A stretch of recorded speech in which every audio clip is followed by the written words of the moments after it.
Olá pessoal, sou a professora Simone Nunes Freitas Araújo, mestre em Direito, e hoje falaremos sobre dois temas fundamentais no direito do trabalho: grupo econômico e sucessão de empregadores. Dois temas relevantes, principalmente depois da Lei 13.467 de 2017, que trouxe para nós algumas novidades. Ok, começando com o grupo econômico. Quando pensamos em grupo econômico, devemos então pensar aqui em empregador. Quando pensamos então em empregador, é aquele que é responsável então aqui pelo pagamento do salário e todas as obrigações trabalhistas para com este empregado. Então, quem é este grupo econômico? Este que é responsável pelas obrigações trabalhistas. Grupo econômico é um grupo, então, de empresas onde cada uma delas terá personalidade jurídica própria, ou seja, cada uma delas preserva a sua autonomia. Mas avançando aqui neste conceito, artigo 2º, parágrafo 2º, nos diz o seguinte, que, embora cada uma delas tenha personalidade jurídica própria, estiverem sobre a direção, sobre o controle, a administração de outra, constituindo grupo industrial ou comercial, ou de qualquer outra atividade econômica, serão, para os efeitos da relação de emprego, solidariamente responsáveis à empresa principal e cada uma das subordinadas. Isso é o que estabelece a CLT. Posteriormente, nós tivemos então com a Lei 13.467 de 2017, que ainda, ressalto, não está em vigor, mas entrará em 11 de novembro de 2017, vai além e estabelece então para nós o seguinte: a mera identidade de sócios entre a empresa A, B e C, empresas então que exercem uma atividade econômica, eu não posso considerar como grupo econômico.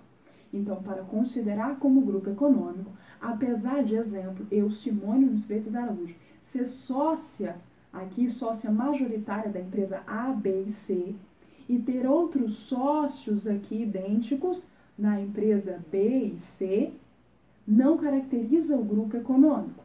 Então, eu preciso comprovar aqui, eu preciso demonstrar o interesse integrado, afetiva comunhão de interesses e atuação conjunta das empresas dele integrantes. É o que será, então, inserido na CLT com um novo parágrafo, o parágrafo 3º.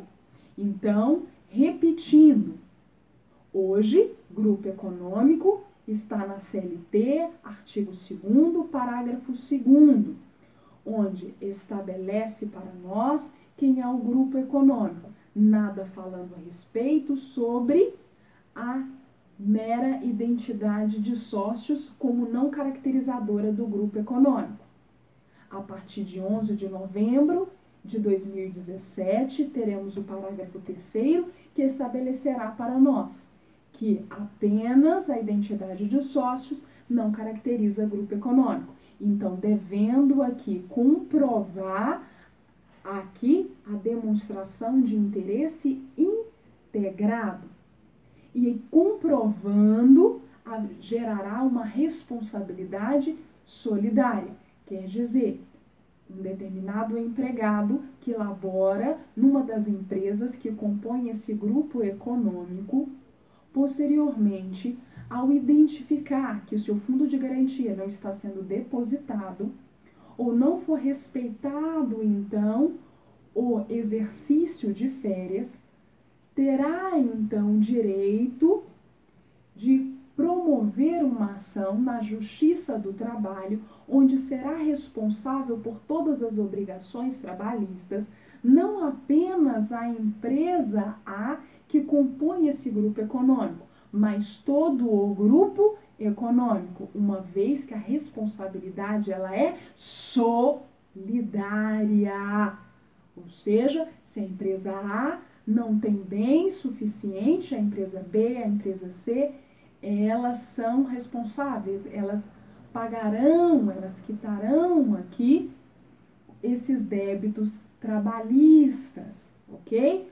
Posso então aqui avançar, posso simplesmente então, identificando o grupo econômico, nem adentrar então no patrimônio da empresa A, mas entrar no patrimônio da empresa B ou da empresa C. Então, não há uma ordem a ser seguida, pois nos referimos à responsabilidade solidária expressamente prevista em lei, a partir de 11 de novembro de 2017, no artigo 2º, parágrafo 3º. Avançando para um novo tema, aqui também de fundamental importância para o direito do trabalho, que tivemos também aqui acréscimos, sucessão de empregadores ou sucessão trabalhista. Sucessão trabalhista, temos então de pensar no artigo 10 e artigo 448, estabelecido na CLT. E o que diz o artigo 10 e o que diz o artigo 448, que já faremos a leitura? Diz para nós que qualquer mudança na estrutura jurídica da empresa, qualquer mudança na propriedade da empresa, não altera o contrato de trabalho, permanece os direitos adquiridos por estes empregados. Então, façamos aqui a leitura. Artigo 10. Qualquer alteração na estrutura da empresa não afetará os direitos adquiridos por seus empregados. A mudança na propriedade ou na estrutura jurídica da empresa não afetará os contratos de trabalho dos respectivos empregados, que é o artigo 448. Perfeito. Então, quando tratarmos de uma transferência de propriedade, uma sucessão aqui de empregadores, o que nós teremos? A responsabilidade ficará, então, com a sucessora, com a empresa sucessora. É esta que é responsável pelas obrigações trabalhistas, mesmo aquelas obrigações trabalhistas contraídas à época que tínhamos então como proprietário a sucedida, porque a sucessora ela continuará a exercer aqui a atividade econômica. E isso vamos identificar de forma mais clara com a lei de 2017. E aí nos dirá então o seguinte, o artigo 448-A, que será inserido na CLT, caracteriza a sucessão empresarial ou de empregadores previstas no artigo 10 e 448, que nós já fizemos a leitura, as obrigações trabalhistas, inclusive as contraídas à época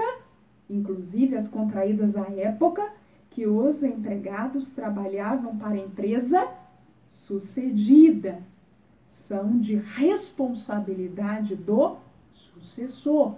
Então, nos deixa claro aqui que o sucessor, ele é responsável pelos débitos, pelas obrigações trabalhistas passadas, anteriores à sucessão, à transferência de propriedade.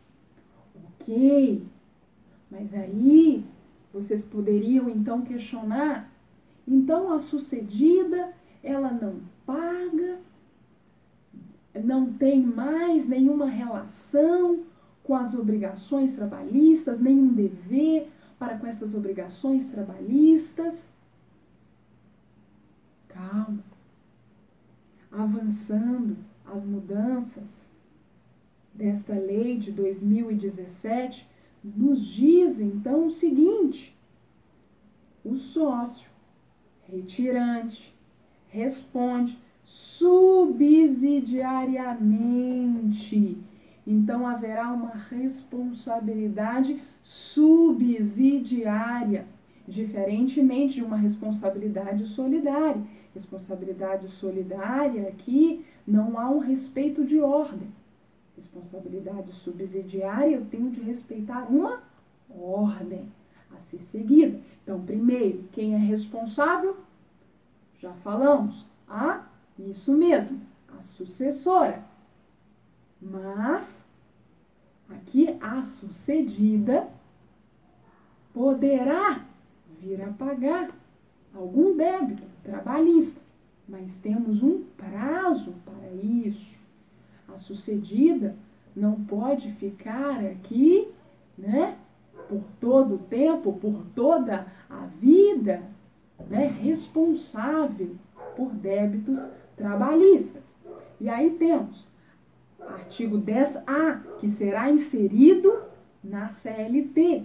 Diz: o sócio retirante responde subsidiariamente pelas obrigações trabalhistas da sociedade relativas ao período que figurou com o sócio, somente em ações ajuizadas até 2 anos depois de averbada a modificação do contrato, observada a seguinte ordem de preferência. Por que eu tenho de observar, então, essa ordem de preferência? Porque a responsabilidade, como eu disse, é subsidiária. Então, qual que é a ordem de preferência que eu tenho que observar? Inciso, primeiro aqui, vamos lá? Empresa devedora. Depois, sócios atuais. Terceiro, sócios retirantes. Ok? Então, sócio retirante, aqui, tem uma ordem para chegar nele. Maravilha. Mas considerando agora uma fraude estabelecida no artigo 9º da CLT, uma tentativa de burlar, de fraudar a legislação trabalhista, de não respeitar, de frustrar os direitos dos empregados, onde a empresa sucessora não tem bens suficientes para sanar essas dívidas, exatamente pela sucessão que ocorreu, ou seja, a sucessora e a sucedida agiram de má fé, romperam o princípio da boa fé estabelecida. Então a responsabilidade passará a ser solidária, pois não podemos admitir, então, a fraude. Professora, isso é o entendimento que a senhora faz? Não! Isso está na lei de 2017, na reforma trabalhista, parágrafo único. Artigo 10A, parágrafo único, diz: o sócio retirante responderá solidariamente com os demais quando ficar comprovada fraude na alteração societária decorrente da modificação do contrato. Andou bem o legislador. Temos, sim, muitas coisas para serem consideradas em relação a essa lei, que posso já aqui afirmar como uma pejotização do direito do trabalho, Mas o parágrafo único podemos assim considerar, então, como um avanço na proteção ao trabalhador. Então, Lei 13.467 de 2017, nós destacamos aqui 2 acréscimos, 2 inovações, que temos então, primeiro, grupo econômico, que nós já abordamos, e posteriormente abordamos aqui sucessão de empregadores.